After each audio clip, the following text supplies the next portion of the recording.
Now, just like before, you can see that each place where we made a change, the program has nicely dropped a keyframe for us, and that's saved that setting. Now, we can go back to those locations and make a change, or we can even add more keyframes if we want some different motion. What I'd like to look at now is what happens when we actually click on the ball or on the motion tween up here. Now, I'm going to unlock this layer so that we can work on it, and you can see that path comes back in. We can see the dots that represent each one of the frame movements, and remember in our last chapter we saw that dots spaced close together is going to be a very slow moving object, and dots further apart is something that's going to be a little bit faster and sped up. What we didn't talk about though is that we actually have the ability to make changes here as well. Now, of course, one way to make the changes is to move the playhead to the position you want and then grab the object to move it around, but that's going to make a new keyframe. What's interesting is that you can actually grab these big dots here, which actually represent our big keyframe points, and you can edit them right on the stage and change the entire path of the object. Now that's pretty handy. So all you have to do is make sure that you can see the bigger dots amongst all the small ones. We can see them at each one of the end locations. For instance, I could pull this one in just a little bit to get it over the hole. And you'll notice this way I don't have to go moving the timeline all over the place. As long as I can see the path, I can make changes to it. Now you might remember from our earlier lessons that the cursor that we're seeing here is actually the same one we've seen before. This is what we see when we're changing vector paths and changing the shape of objects on our drawing layers. Well, if you move your cursor down the path a little bit, you'll see the other cursor that we used to see, and that was our push and pull cursor that allowed us to change the curvature of our vector paths.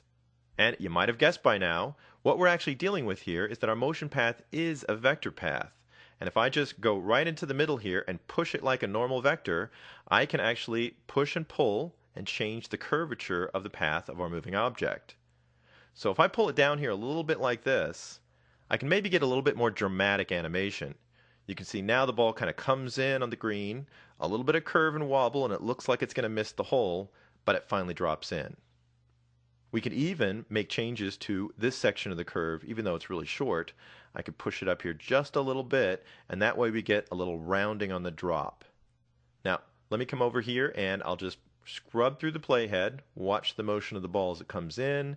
You can see it gets right on the lip and hangs there, and then we kind of have it falling over the edge. And that looks like a very, very natural motion path. The motion path we made here wasn't really special, and that means that all of our motion paths are going to act like this. So whenever you want to make changes, just go in and select the path and push and pull it to your heart's content.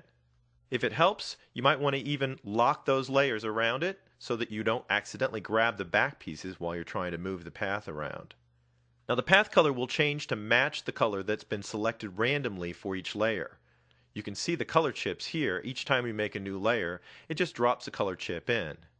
But if you want to change that just so you can see the path a little bit better, you can double click on the icon at the beginning of the layer, and that brings up your layer properties, and then you can just choose another color that's going to work better for you.